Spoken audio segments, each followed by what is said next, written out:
It's getting a bit chilly here in Netherlands. I'm pretty sure same as everywhere. And when the weather changes like this, I feel a little weak and you want some nice hot soup. And this recipe is very easy to digest, so when you're feeling sick, and this is perfect for your nutrition. Back in the days when Koreans moved to States a lot, and they made a lot of this restaurant with the 순두부찌개 that we were making. And nowadays, when I used to live in Toronto, it's really easy to find those restaurants like 24/7. And when you're feeling so cold, and then you look around, is there something nice to eat? Have some of that soup, you feel energized. So, should we jump in already?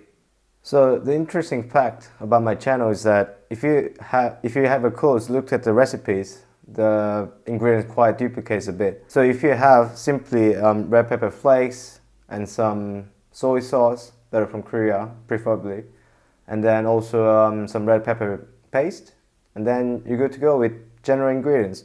So, for tofu soup, 순두부찌개, you need 순두부 actually, but I found it's quite difficult to find in some occasion in Western countries, to find it even in Asian market.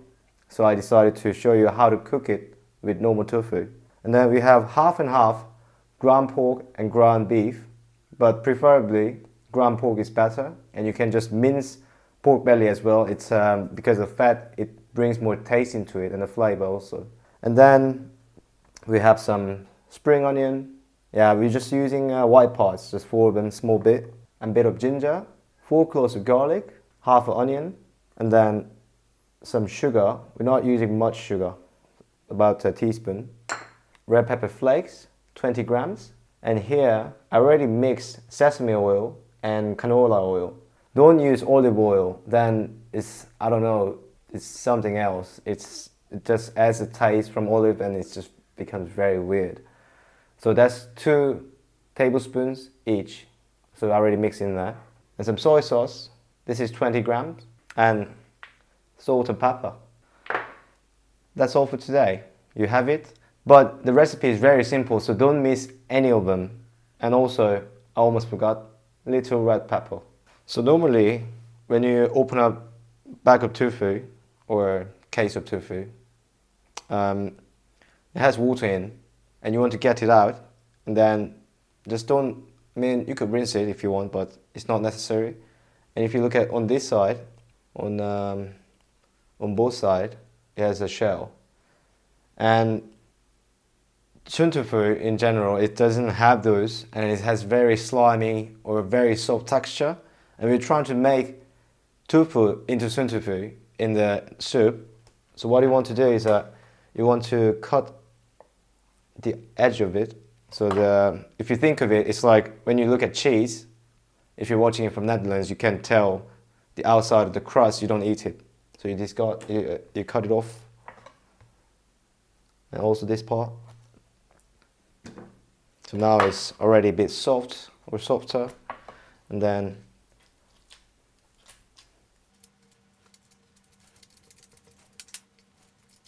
so that's ready. And then we have some spring onion. For a tofu soup, you want it, you want it in a broth, so don't cut it too chunky.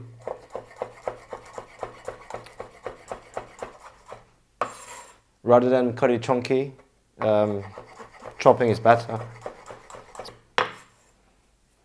And then we cut some onion. Also, like I say, it's really easy to digest, so all the ingredients must be almost minced.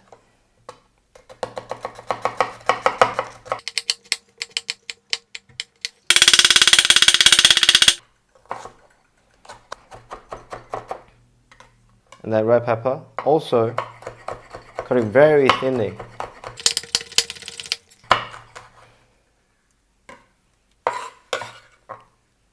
For ginger, you can chop it also, but I find it always is way better when it's grated.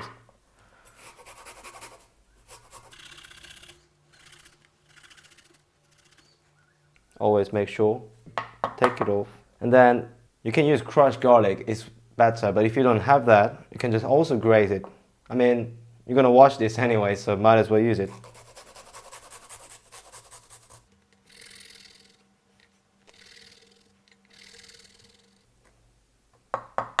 So the mixture oil get in, and then you put the spring onion.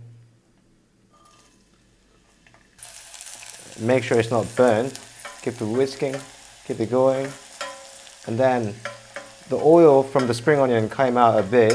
When it's all separated, you can tell the oil is coming out. And then right after that, put the pork in.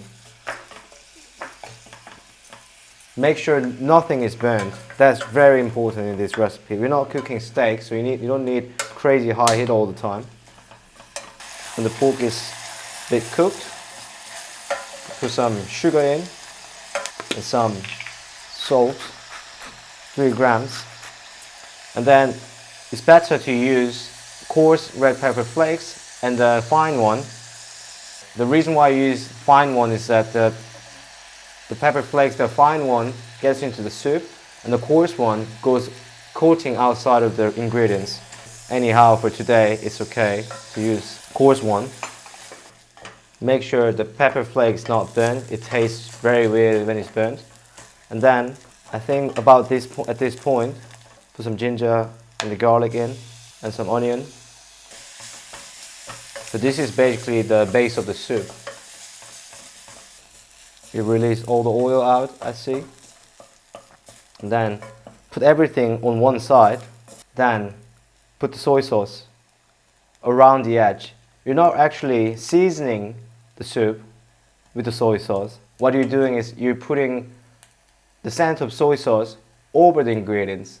So when it gets reduced in a high heat from the pan, that's actually coating all the nice soy sauce around all the paste we already made out there. So put that in, bubbles and evaporates instantly, and just dump it in there. And then you go ahead, put 150 milliliters water in, and then here, 150 milliliters water could seem a bit small, but we're making 순두부찌개, not guk. Guk and jjigae, there's a major difference. Jjigae is more of stew, I would say, and guk is more of soup. We're not making soup. We're not making a river out of it. And some black pepper, and then you add 100 later on, and that is already ready. It's ready to eat status. But at the end of it, normally in Korea, you use a ceramic bowl. That is, you cook from the ceramic bowl actually, but most of the people don't have it. Even for myself, I don't have one. So you bring a plate or bowl that can be worked in the microwave. I will put it about for 2 minutes, and you put this into a bowl, and then you cover it. And what it does is that, because you're putting egg after it, it's you can put it. You don't have to put it necessarily, but it just really changes the visual. So the plate or the bowl is very hot. And then